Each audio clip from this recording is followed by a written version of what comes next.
Tonight's memory still warms and stings at the same time. One quiet evening, my son finally told me the truth I hadn't dared ask for, and what he said changed the way I see him and myself. Before we begin, tell me where you're watching from. I love seeing which cities and towns are gathered around this little story time. And if you enjoy heartfelt, real-life moments like this, please subscribe to the channel and tap the like button so more people can find these stories. Now, let me take you back to the evening when honesty knocked at my door, and I had to decide whether to open it. The day had been ordinary in the way that tricks you. Dishes stacked by the sink like shy cousins avoiding a reunion, a radio murmuring old songs in the corner, the soft ticking of the wall clock that never quite holds perfect time. The early evening light showed up late, slipping along the kitchen tiles in thin amber ribbons. I just pulled a chicken from the oven, rosemary clinging to the air, when I heard the key turn. My son Daniel stepped in like a man remembering his own threshold. He's 32 now, too tall for my hugs to reach all the way around, too grown for the kinds of questions mothers can ask without sounding like they're rearranging the furniture of someone else's life. "Hey, Ma," he said, voice steady with a polite calm that didn't match his eyes. His eyes held weather, the sort of sky you read carefully. He hung his jacket on the chair, the same chair he used to stand on to reach the cookie jar when he thought I wasn't looking. Some habits change. Some halters remain. He hovered for a second, as if waiting for a signal from me. I lifted a plate, patted the spot across from mine, and asked if he was hungry. He said yes, but it came out like a word that had walked a long road to get here. We ate in the gentle way families do. Compliments for the flavors, a little laughter over the batter I'd spilled, this and that about a neighbor who still can't keep his dog from chasing bicycles. But I could feel something pressing at the window of our conversation, some truth fogging the glass. He wiped his mouth with the paper napkin and folded it as if it were a letter. Then he looked up. "Mom, there's something I should have told you sooner." I set my fork down slowly. That single click against the plate sounded like a small bell. "I can tell you this much. Motherhood teaches you to listen to more than words, the posture, the pauses, the way a person touches a napkin, as if it might anchor him." "Okay," I said. And then, because I've learned that permission is a gift adults give each other, even when one of them used to tie the other's shoes, I added, "You can tell me anything. But only if you want to." He let out a breath, shoulders loosening, and the air shifted. The clock kept on ticking, proud of its job. Outside, a bus sighed at the corner and carried strangers somewhere else. Inside, we remained in a small circle of lamplight, two people deciding what courage looks like after dinner. "I've been struggling," he said. It was the kind of sentence that tries to be quiet and fails. "With money. With feeling like I've been pretending I'm fine when I'm not." There it was, the shape I'd sensed, stepping fully into the room. My first instinct, the old one, was to hand him solutions like oven mitts. Do this, call that person, let me fix it. But I kept still. I remembered all the times people tried to tidy up my sadness with advice, when all I wanted was someone to hold the other end of the rope. "How long have you felt like this?" I asked, soft as steam. He shrugged, a boy and a man at once. "Since the promotion didn't happen. And then the rent went up. I didn't want to bring it here. I didn't want you to worry. I know you've carried enough." The honesty startled me, not because I didn't trust him, but because truth, when spoken plainly, has a weight you can feel in your hands. I reached across the table and laid my palm flat, an invitation he could take or leave. He placed his hand over mine, and in that warm, quiet stack of fingers was a treaty. We would not rescue each other without consent, and we would not abandon each other to the storm. "Thank you for telling me," I said, and meant it deeper than manners. The kitchen brightened when I said it. I swear it did. I'm proud of you. He almost laughed. For what? Admitting I messed up. For trusting me with the truth, I said. It's easier to carry a mask than to carry a mirror. He leaned back, and I watched the tension in his neck unwind, thread by thread. He told me about the bills he'd juggled, the loan he'd taken because he was sure a better quarter was coming, the nights he lay awake lining up numbers like little soldiers that refused to stand straight. He spoke with the careful bravery of someone stepping across a river on stones that wobbled. I listened. I didn't jump in to grab his elbow. I kept my balance on my shore and asked questions that left him standing taller. When he finished, the house felt different, as if we opened a long-closed window and let the room remember wind. I poured tea, chamomile for me, black for him, and the steam curled like handwriting above our cups. He wrapped both hands around his mug and stared at the table, the way people do when they're searching for the sentence that will close one door and open another. I thought you'd be disappointed, he said. I've been disappointed by many things, I answered, but honesty is not one of them. His mouth trembled into a smile that hadn't visited in weeks, maybe months. He looked younger than when he walked in. Or maybe he just looked like himself. A man who knew where he stood, finally, even if the ground was a bit muddy. There are quiet skills you learn only after years of living.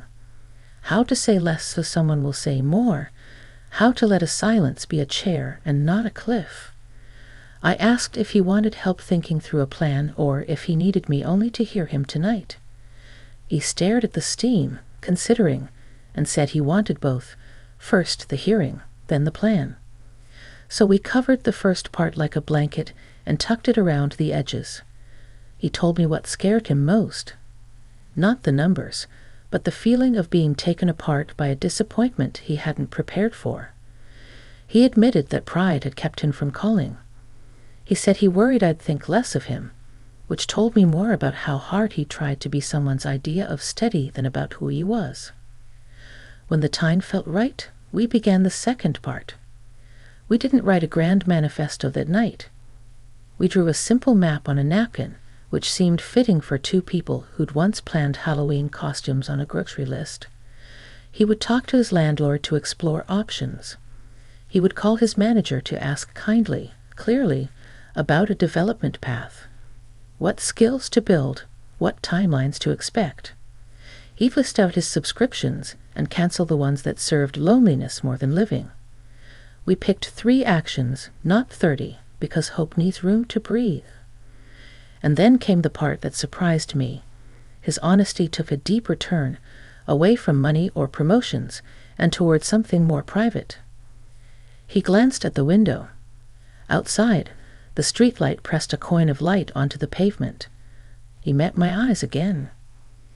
There's another piece, he said. I haven't been good to myself.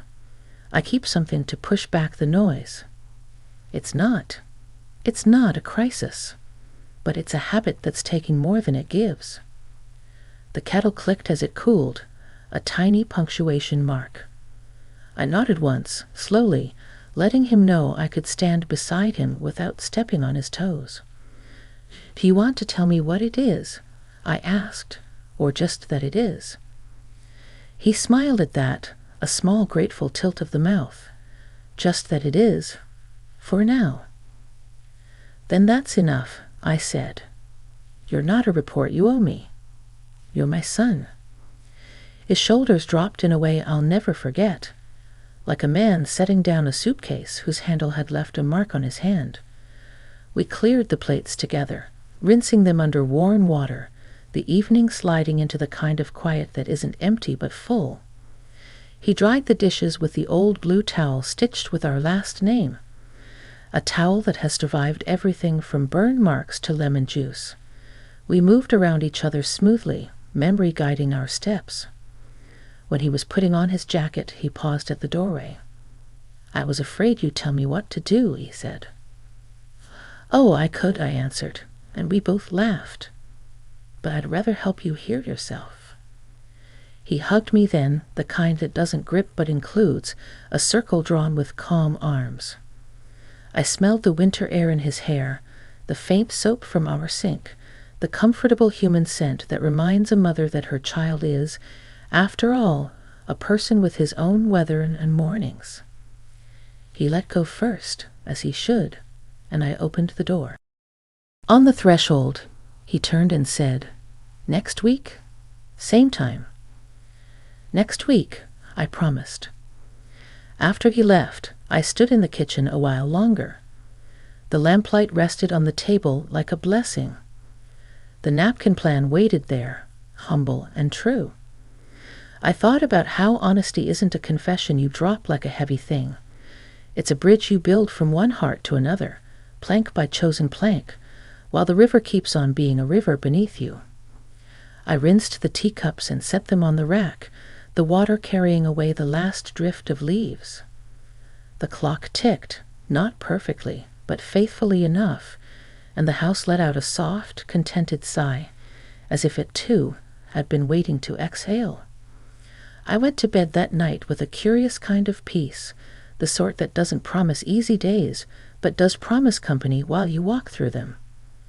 That evening didn't make either of us invincible. It made us honest in the same room. And for the first time in a while, I felt the gentle click of something important sliding back into place. Not the past, not the future, but the hinge that opens both.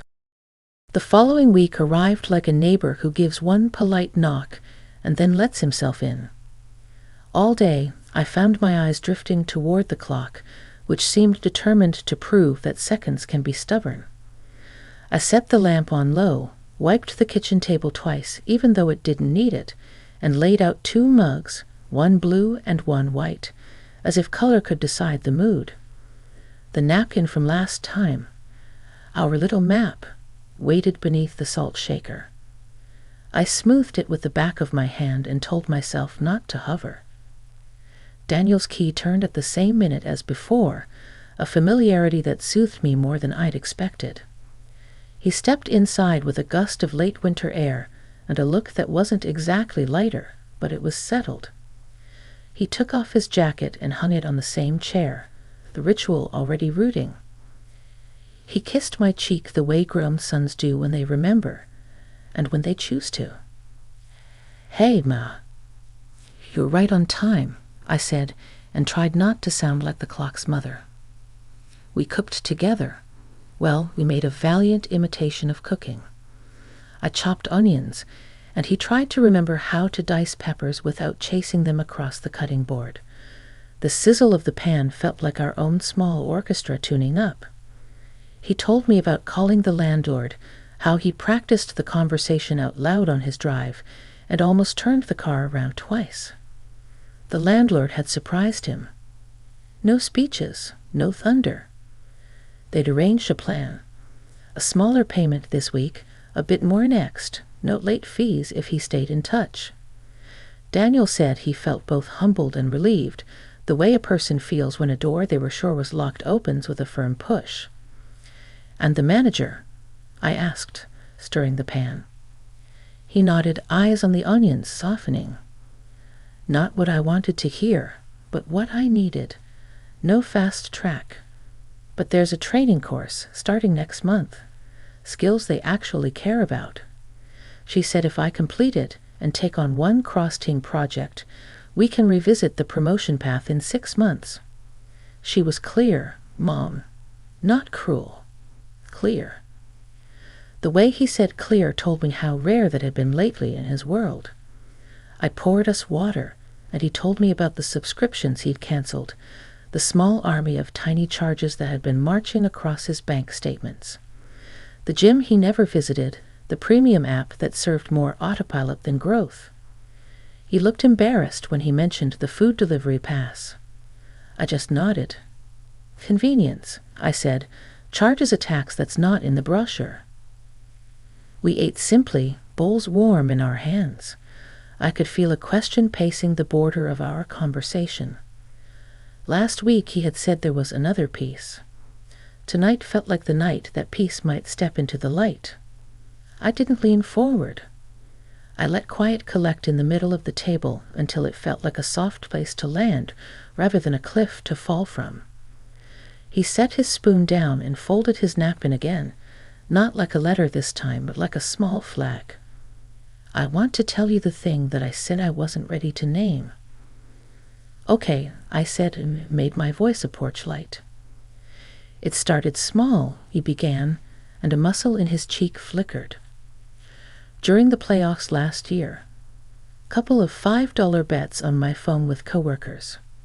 More about the banter than anything. I told myself it was just a way to feel part of something. Then it was a way to make the numbers look friendlier. I kept it quiet. I knew what you'd say. Not because you'd scold me, but because you'd ask the kind of questions I couldn't answer. I kept my hands visible, palms open on the table, so he could see my attention was his. He took a slow breath, counting a silent rhythm. It wasn't big money, he said quickly, as if that might soften it. Not at first, but it was big enough to make the tight months tighter. And it was loud. In my head, loud. It made the workday feel like a waiting room for the next tip-off. It made me think about odds more than I thought about plans. I told myself I could stop whenever I wanted. You know the speech. I've given it to other people before. Outside, a bus exhaled at the corner. Inside, I did not. I felt the first tremor of personal history knocking. My own father and his envelope system, my late husband and his neat little budget notebook, but I didn't invite those ghosts to sit at our table. This was Daniel and his voice in this present room. Thank you, I said, for trusting me with the name. He laughed, a tiny sound with no humor in it. It's almost ridiculous when you say it out loud. All this weight over a little screen, but it got its hooks in. I'm not here to ask you for a bailout. He looked at me carefully. I'm here because I want that weight out of my bones. It would have been so easy to give a speech about willpower, to offer cliches with the shine of truth and the warmth of a refrigerator magnet. But honesty, his and mine, required more craftsmanship. Do you have a plan for the weight? I asked. Or do you want us to build one right here, next to the onions and the sink? Both, he said. I deleted the apps. I set blocks on my phone. I told Mark and Julian at work that I'm out of the group chat for good. I asked them not to send me pics, even as a joke. And I looked up a local group that meets on Saturday mornings. They don't make speeches. They just talk. I thought, maybe I could go. I don't want to ask you to come, but I wanted you to know. There it was. Ownership, rightly held. I'm proud of you, I told him, and meant it in the bones. Not because you did everything right, but because you're doing the next right thing. He ran a hand through his hair and let out a breath he had probably been saving for months. It's strange. I thought telling you would make me smaller. It's making the problem smaller instead. Secrets are heavy, I said. Set them down and your pockets stop pulling you sideways. He smiled at that. It was a soft smile, but it reached his eyes, touched down, and stayed. We washed dishes shoulder to shoulder, steam rising between us like soft handwriting again. He told me more in pieces, the sick feeling when he won, because it taught the wrong lesson, the worse feeling when he lost and promised himself the next time would fix it. The way shame made him quiet, and how quiet made him invent stories about what I would think if I knew. He laughed once, a real laugh this time, when he remembered the old blue towel with our last name stitched across the edge. Who would have thought a towel could outlast my excuses, he said. We dried our hands and sat back down. The napkin map peeked out under the salt shaker, patient as ever. I pulled it free and set a fresh one beside it. 3 actions, I said. Last week that was our magic number. Want to try that again?" He nodded, that settled look returning. It didn't make him fearless. It made him honest, which is the only bravery that survives the afternoon. "First," he said, tapping the napkin with the back of his pen, "the Saturday group. I go this week, and I give it 4 weeks before I decide if it helps. No flaking. If I hate it, I'll say I hate it out loud, not to myself in the car." "Good," I said. "Second, money in envelopes," he continued, and I felt my father's shadow nod somewhere without intruding. "I remember Grandpa had them. Groceries, gas, savings. Even if I pay bills online, I need to see the numbers with my eyes and my hands. And I'll send you a photo of the envelopes on Sunday nights for a month, not so you can police me, but so I can keep a promise to someone other than the part of me that negotiates too well." I couldn't help it. I laid my hand over my heart. "I'd accept the photo updates," I told him solemnly, and we both grinned. "Third," he said, and paused. He looked around the room, as if the answer might be hiding with the measuring cups. "Third is the house, your house, my old room, the garage. Not because I want to move back in. I don't. But there's a lot out there that needs sorting.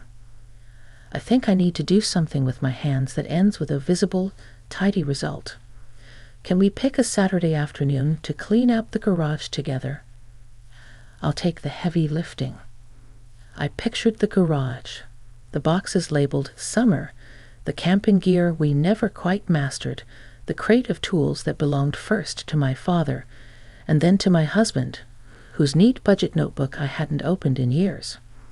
Dust in the corners like history gathering. "Yes," I said, "we'll make the garage tell the truth again." We set the mopeds of our plans on their little kickstands and sat in the satisfied quiet that comes when 2 people put their heads down and agree on something real. He reached for his jacket, then stopped, eyes sliding to the coat rack. He hesitated the way people do when a memory is testing the door. "Do you remember Dad's notebook?" he asked. "The one he used to keep in the middle desk drawer? It had that rubber band around it like it was holding the country together." I felt the tug of time. I too. "I think about it sometimes," he said. The way he'd write down a number and it would stop being a cloud. I didn't like it then. I thought it was old-fashioned. But maybe there was more to it. I told him where the notebook was, to the best of my knowledge. In a box in the garage, along with the tape measure that never retracted without a fight, and the level with the tiny green bubble that always, somehow, found the mill. "We'll find it," I said. "Maybe it can be our 4th action, unofficial." A little pencil and paper returned to service. He nodded, and the look on his face was not sadness but inheritance rightly claimed. We bundled up, and I walked him to the door, a habit we never broke because it felt like good luck. On the threshold, he touched my arm. "I was scared you'd be ashamed of me," he said, not fishing, just finishing a thought. "I won't carry shame for you," I replied. "But I'll carry groceries. I'll carry chairs. I'll carry plans and parts of plans. And if you ever need me to carry silence while you think, I can carry that too." He stood there another breath, then put his jacket on. Saturday morning, the group. Saturday afternoon, the garage. "Saturday," I agreed. He left with the same careful click of the lock, and the hallway held his footsteps for a moment the way a shell holds the old news of the sea. I put the kettle back on for myself, even though I knew I wouldn't drink a full cup. I pulled out a clean pad of paper, and without trying to be poetic, wrote the date and 3 lines. Group. Envelopes. Garage. The pen made a sound on the page that felt like something more than ink. The house settled, soft and approving. I gathered the napkins, the old one with its stains, and the new one with its square-shouldered promises, and tucked them into the fruit bowl. I looked around at the ordinary rooms that had just witnessed something extraordinary in a very quiet way. A person might think dramatic change comes with thunder. Sometimes it arrives wearing a jacket, hungry for stew, ready to name a thing and draw a map. As I turned out the light, I imagined the garage as a kind of museum of our family's attempts. The kite that never flew straight, the tent that collapsed in the gentle, the reliable hammer with the handle worn smooth by 100 confident taps. I imagined us standing in the doorway, dust turning to glitter in a beam of afternoon sun, him holding his father's notebook, me holding the trash bags, both of us deciding which objects were memory and which were ballast. The thought made me smile, not because it would be easy, but because it would be ours to do. And underneath that image, the quiet flicker of a worry I didn't feed but didn't deny. That the next confession might be trickier, that progress rarely walks a straight line. Still, I went to bed with a steady calm. Plans are only scaffolding.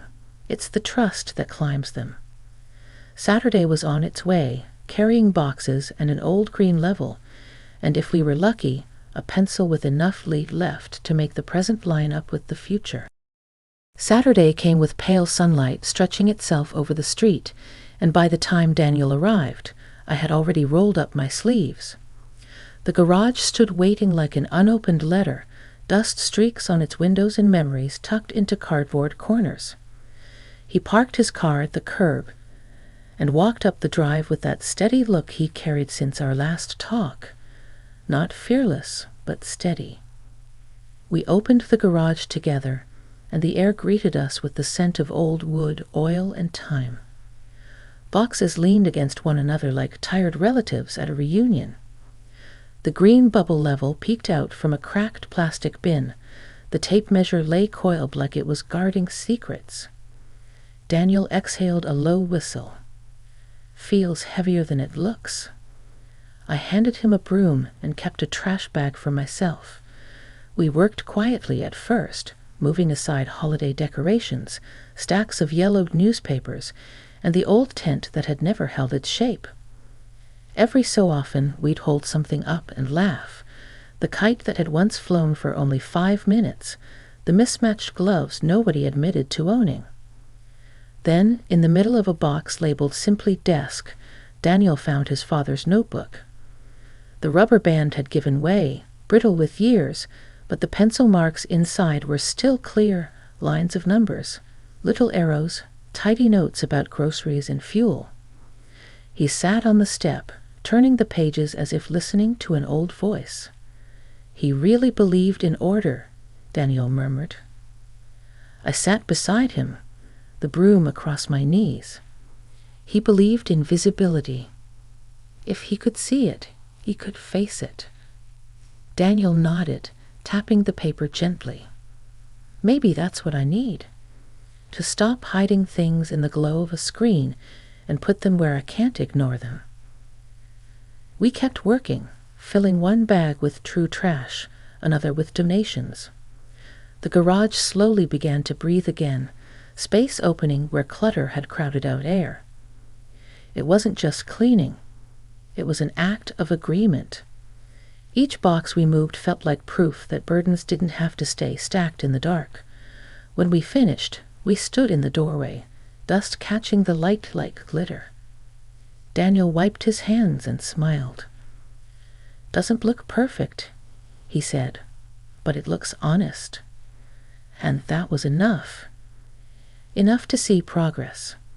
Enough to know that honesty, once spoken, could ripple outward, not just at the kitchen table, but here, too, among tools, boxes, and memories.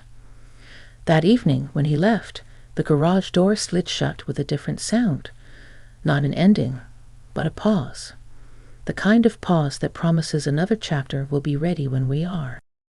The following Saturday, the house felt expectant again, though not from dust or boxes this time. Daniel arrived without his jacket zipped, shoulders looser, carrying 2 cups of coffee he picked up on the way. He set one on the table and grinned. "Your kind of tea might calm me, but coffee gets me to talk faster," he said. We sat across from each other, the old napkins with scribbled plans between us like family heirlooms now. He tapped them with his finger. "So, the group," he began. His voice was steady, but softer than usual. "I went." I nodded, waiting. "At first, I thought I wouldn't stay," he admitted. The circle of chairs, people nodding like they'd been through it all before. I almost bolted.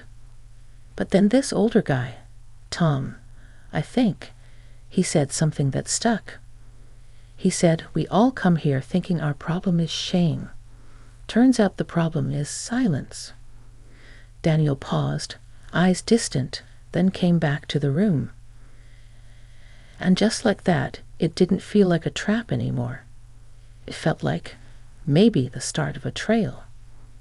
I let the quiet sit long enough for his words to land. "Did you talk?" I asked. "Not the first time," he said. "But the second meeting I did. Just a little. Enough to make my throat dry. Enough to feel lighter walking out than walking in." I saw it in his face, the shift from a man carrying a burden alone to a man learning how to set it down in pieces. His honesty that evening wasn't a confession anymore. It was a declaration of intent. We moved from the table to the garage, not to clean this time, but to sift through the box with his father's notebook. He opened it carefully, as if the pencil marks might smudge with too much eagerness. Together we read the tidy entries. Meat, $12.75.